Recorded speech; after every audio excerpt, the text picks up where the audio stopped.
কলিজার ভাই বন্ধু কল কেন আসন আশা করি বেক্ষণ ভালো আসন ও হইতে আমার সিরাজে বেইনা সরে ফজর নামাজ হন হন পর্যন ইয়ান কমেন্টের মাধ্যমে হয়ে বান্ধেরে আচ্ছা আচ্ছা সরে ফজর নামাজ পর্যন ইয়ান হইলে থাকে না অহংকার ওর বাফাই যার গো বহুত কেউ মাইন্ডের মাধ্যমে লই যেতে পারে তো হইতে চাইলাম দে আজিয়া আসন আজিয়া আর এলাকার মাঝে প্রচুর ইন নিউ লইয়ে বৃষ্টি হইবার সম্ভাবনা আছে যাক বৃষ্টির সাবজেক্ট তো হইতাম চাইলাম দে যারা নাকি ফজর নমাজ পড়িব গুমত তুড়ি যে আল্লাহর পার মধ্যে কুয়ালিয়ান রাখিত পারিব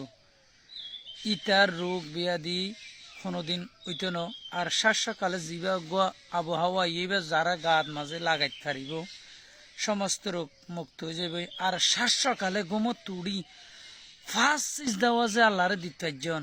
আবার লাস্ট সিজদা গো আছে দেশার সময় এই লাস্ট সিজদা ওয়া দি যখন গুম যাইবান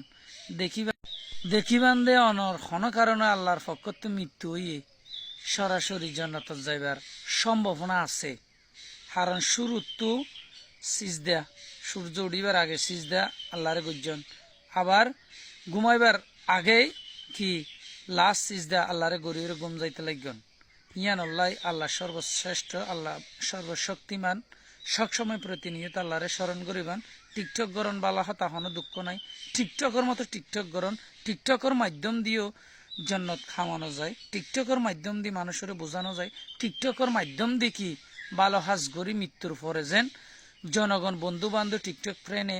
অনরাল্লাহ আশ্বাস করে দোয়া করে আল্লাহর হাসে পৌঁছ পর্যন্ত এভাবে যেন আল্লাহর হাসে কি আবেদন করে এভাবে টিকটক করে মানুষের অন্তরের ভিতর তাক লাগাই দিয়ে জনসাই চাই ফারণ